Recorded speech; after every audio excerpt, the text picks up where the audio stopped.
दिल्ली प्रदेश Congress committee के अध्यक्ष देवेंद्र यादव ने एक बार फिर आम आदमी पार्टी और बीजेपी पर जमकर हमला बोला है। उनका कहना है कि कांग्रेस ने दिल्ली में झुग्गी बस्तियों के लिए जो योजनाएं बनाई थी, वो आम आदमी पार्टी और बीजेपी के शासन में पूरी तरह से ठंडी पड़ी हैं। कांग्रेस ने 15 सालों तक दिल्ली में जहां झुग्गी वहीं मकान पॉलिसी के तहत झुग्गी वासियों को स्थायी मकान देने के लिए बड़े कदम उठाए थे। देवेंद्र यादव ने कहा कि कांग्रेस के शासन में हजारों फ्लैट बनवाए गए, जिससे लोगों का जीवन स्तर ऊपर उठा, लेकिन आपके 11 साल के शासन में झुग्गी वासियों के कल्याण के लिए कोई ठोस कदम नहीं उठाए गए। उल्टे बीजेपी के साथ मिलकर सैकड़ों झुग्गियों को उजाड़ने में भूमिका निभाई गई। देवेंद्र यादव ने दिल्ली के मुख्यमंत्री अरविंद केजरीवाल पर आरोप लगाया कि वह चुनावी प्रचार में लोगों को सिर्फ भ्रमित करने की कोशिश कर रहे हैं।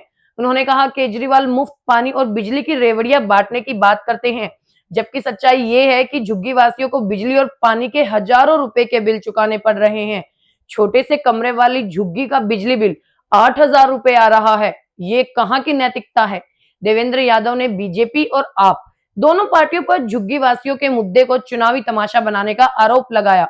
उन्होंने कहा, गंदगी, कूड़े के ढेर, टूटी नालियां और जल भराव की बदहाल स्थिति झुग्गी वासियों को रोज झेलनी पड़ती है। लेकिन हर चुनाव के दौरान केजरीवाल बड़े बड़े वादे करते हैं और बीजेपी चुनावी नाटक करती है। इन पार्टियों को ये तक नहीं दिखता कि मानसून में झुग्गी बस्तियों में सड़कों और नालों में जल भराव हो जाता है।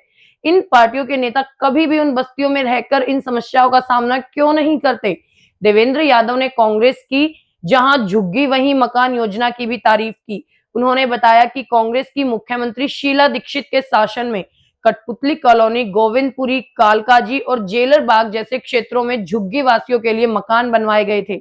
लेकिन 11 सालों में न तो केजरीवाल सरकार और न ही मोदी सरकार इन योजनाओं को पूरा कर पाई। यही नहीं, कांग्रेस द्वारा बनवाए गए 46,000 मकान ब्याज खंडर में तब्दील हो चुके हैं, क्योंकि केजरीवाल ने समय पर उनका आवंटन नहीं किया। अब यह सवाल दिल्ली की राजनीति में तूल पकड़ता जा रहा है। क्या केजरीवाल और बीजेपी की सरकारें झुग्गी वासियों के लिए सचमुच काम कर रही हैं, या फिर ये सिर्फ चुनावी सियासत का हिस्सा